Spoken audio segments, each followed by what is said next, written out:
বাংলাদেশের আনাচে কানাচে কত যে পুরনো স্থাপত্য ছড়িয়ে ছিটিয়ে আছে তার কোনোই হিসেব নেই।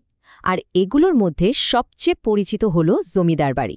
তো চলুন আজ আমরা এমনই এক জমিদার বাড়ির পেছনের অবাক করা গল্পটা একটু জেনে আসি। এই কথাটা কিন্তু শুধু কথার কথা না, এটা যেন ওই ইমারতগুলোর একেবারে মনের কথা। একবার ভেবে দেখুন তো, শত শত বছর ধরে কত কিছুই না দেখেছে এই বাড়িগুলো। এদের দেয়ালে কান পাতলে হয়তো এখনও শোনা যাবে সেই সব হারানো দিনের গল্প, হাসি, কান্না আর ইতিহাসের কত যে বাঁক বদলের কাহিনী। তো আমাদের আজকের এই যাত্রার মূল কেন্দ্রবিন্দু হচ্ছে টাঙ্গাইলের মহেরা জমিদার বাড়ি। মানে শান্ত একটা গ্রামের ঠিক মাঝখানে যেন একদম রূপকথার একটা প্রাসাদ। ৮ একর, ভাবা যায় বিশাল একটা এলাকা জুড়ে রাজত্ব। প্রথমবার দেখলে যে কার রড়ি চোখ ধাঁধিয়ে যাবে। বাড়ির সামনে বিশাল এক দিঘি, নাম বিশাখা সাগর, তার পাশে সুন্দর করে সাজানো বাগান। আর সবচেয়ে অবাক করা ব্যাপার হলো এর স্থাপত্যমাকি স্পেনের কর্ডোবা শহরের অনুকরণে তৈরি। সব মিলিয়ে এক কথায় অবিশ্বাস্য। আচ্ছা, এই যে এত সুন্দর একটা বাড়ি, এত বড় আয়োজন, কারা তৈরি করেছিলেন এটা, আর কেনই বা করেছিলেন? চলুন এইবার একটু ইতিহাসের পাতা উল্টে দেখা যাক। এই বাড়ির গল্পটা শুরু হয় দুই ভাইকে দিয়ে, কালীচরণ সাহা আর আনন্দ সাহা। 1890 সালের দিকে কলকাতা থেকে এসে তারা এখানে ব্যবসা বাণিজ্য করে বিশাল ধনসম্পদের মালিক হন। আর তারপরই এই প্রাসাদটা তৈরি করে তাদের জমিদারি প্রতিষ্ঠা করেন। সেই সময়টা ছিল কিন্তু জমিদারির প্রথার যুগ। ব্রিটিশরা তখন তাদের শাসন চালাতে আর কর আদায় করতে এই সিস্টেমটা ব্যবহার করত। জমিদাররা ছিল অনেকটা ব্রিটিশদের পক্ষ থেকে নিয়োগ দেওয়া স্থানীয় শাসকের মতো, যাদের মূল কাজই ছিল খাজনা আদায় করা। তাহলে দেখুন পুরো ঘটনাটা কিভাবে একটার সাথে আরেকটা জড়িত। 1793 সালে ব্রিটিশরা জমিদারি ব্যবস্থা পাকাপোক্ত করে, আর তারই ধারাবাহিকতায় 1890-এর দশকে সাহা ভাইরা এই প্রাসাদ গড়েন। কিন্তু এই বাড়ির শান্ত ইতিহাসে সবচেয়ে বড় ঝড়টা আসে 1971 সালে, মুক্তিযুদ্ধের সময়। ওই একটা বছরেই সবকিছু যেন ওলটপালট হয়ে যায়। চলুন এবার একটু বাড়ির ভেতরে ঢুমারা যাক। এখানকার এক একটা ভবনের শিল্পশৈলী আর কারুকাজ দেখলে সত্যি অবাক হতে হয়। প্রথমেই যে ভবনটা চোখে পড়বে সেটা হলো আনন্দ লজ। এটাকে বলা হয় মহেরা জমিদার বাড়ির সবচেয়ে সুন্দর ভবন।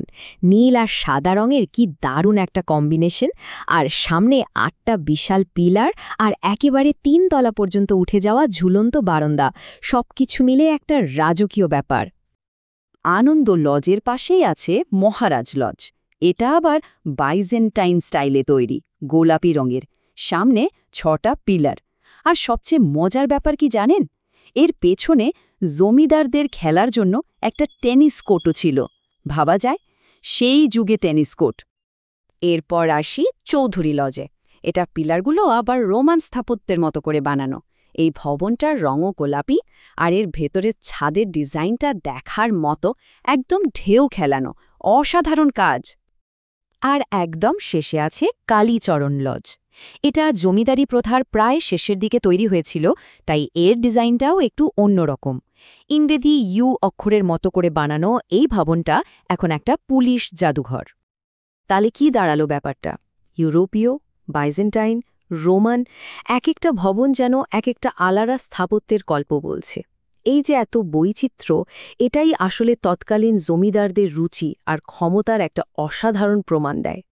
এই বাড়ির এত সৌন্দর্য, এত জৌলুস, এর আড়ালেই কিন্তু লুকিয়ে আছে এক ভীষণ করুণ ইতিহাস।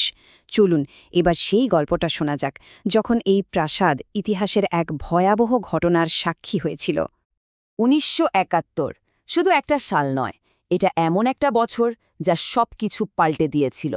আর মহেরা জমিদার বাড়ির জন্যেও এই বছরটা ছিল এক রক্তাক্ত অধ্যায়ের শুরু। মুক্তিযুদ্ধ শুরু হওয়ার পর পাকিস্তানি বাহিনী এই বাড়িতে হামলা করে। তারা জমিদার পরিবারের একজন নারী সদস্যসহ মোট 5 জন গ্রামবাসীকে এখানেই গুলি করে হত্যা করে। যারা কোনোভাবে প্রাণে বেঁচে গিয়েছিলেন তারা লৌহজং নদী পেরিয়ে ভারতে পালিয়ে যান। এরপর পরিত্যক্ত এই বিশাল বাড়িটাই হয়ে ওঠে মুক্তিযুদ্ধের একটা গুরুত্বপূর্ণ ঘাঁটি বা ক্যাম্প। সেই ভয়াবহ দিনগুলোর পর মহেরা জমিদার বাড়ির গল্প কিন্তু থেমে যায়নি, বরং একেবারে নতুন পরিচয়ে এর আরেকটা যাত্রা শুরু হয়। কি দারুণ একটা পরিবর্তন, তাই না?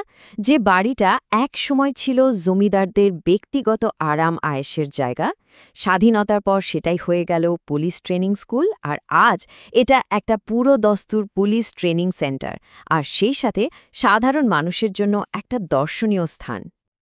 আর সত্যি বলতে কি, এই নতুন পরিচয়টা এ বাড়িটাকে আসলে ধ্বংসের হাত থেকে বাঁচিয়ে দিয়েছে। পুলিশের তত্ত্বাবধানে থাকার কারণেই এটা আজকে বাংলাদেশের সবচেয়ে ভালোভাবে সংরক্ষিত জমিদার বাড়িগুলোর একটা।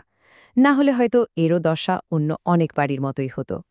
ময়রা জমিদার বাড়ি কিন্তু একা নয়, এর মতো আরও শত শত ঐতিহাসিক নিদর্শন ছড়িয়ে আছে পুরো বাংলাদেশ জুড়ে। কিন্তু দুঃখের বিষয় হল, সেগুলোর বেশিরভাগই আজ অবহেলিত। জানেন, বাংলাদেশে এরকম জমিদার বাড়ির সংখ্যা ঠিক কত? শুনলে অবাক হবেন, ১৫০টিরও বেশি। মহেরাত ওই বিশাল ইতিহাসের একটা মাত্র অংশ। কিন্তু আসল প্রশ্নটা হলো, বাকি বাড়িগুলোর অবস্থা এখন কেমন? তো শেষ পর্যন্ত প্রশ্নটা কিন্তু থেকেই যায়। ইতিহাসের এই যে নীরব সাক্ষী, এই যে আমাদের ঐতিহ্য, এগুলো যখন আমাদের চোখের সামনেই একটু একটু করে ক্ষয়ে যাচ্ছে, হারিয়ে যাচ্ছে, তখন এই অমূল্য সম্পদ রক্ষা করার দায়িত্বটা আসলে কার? আমাদের সবারই, তাই না?